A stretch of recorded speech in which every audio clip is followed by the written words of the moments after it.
We now know there has been a cover-up by governments and the media in Western Europe about the potential danger of immigration from the Islamic world.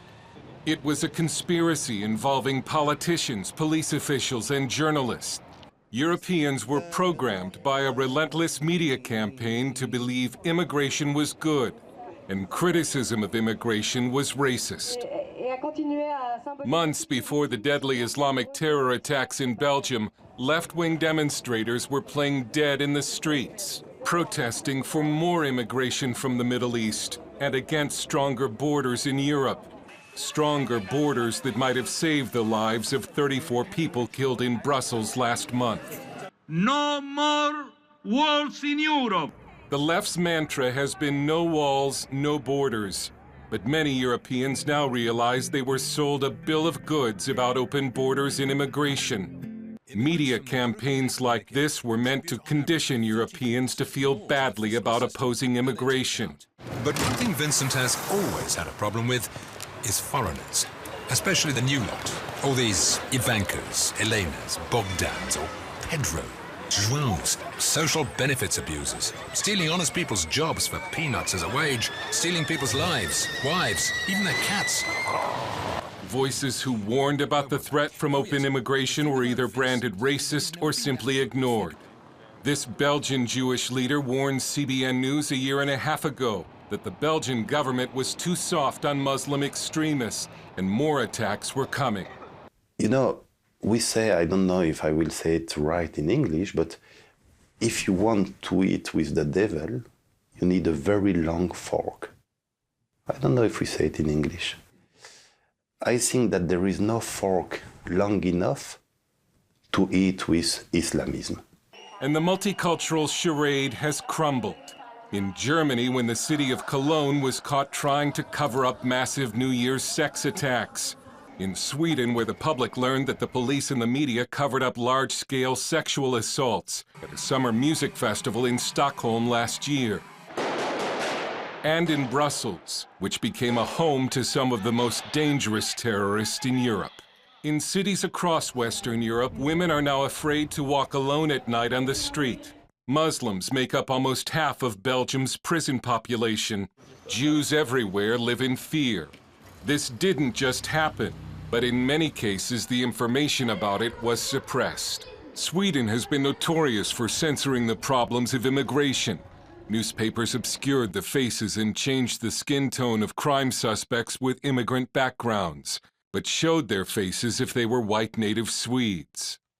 The Swedish police even had a special code when handling immigrant crime, 291.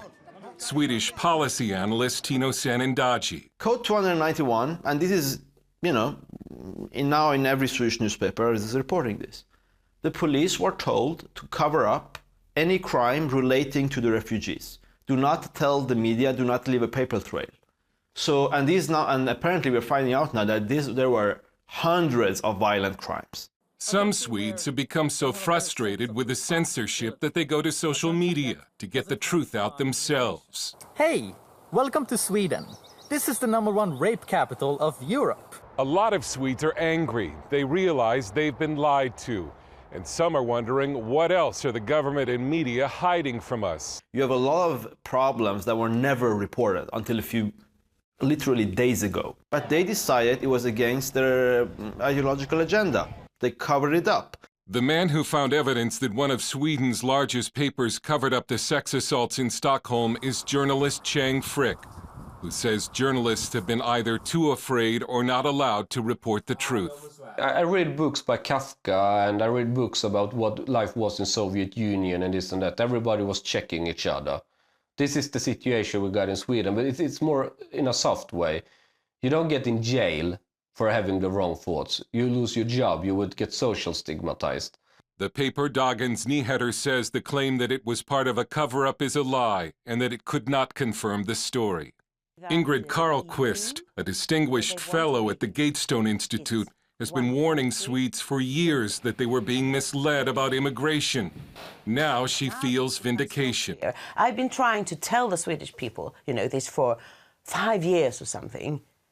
And everybody said, no, it couldn't be like that. Politicians don't lie like that. They lie about little things. They don't lie about big things. Journalists, they are honest. They couldn't lie about this. No, no, no, no, no. Now everything has exploded, and there is not a person, there is not a living person in this country who can go on doing like this. Because now it's out there. Swedish immigration policy has now changed. It was forced to because it faced a system-wide collapse. But if you think the European left has learned its lesson about the danger of open borders, you would be wrong.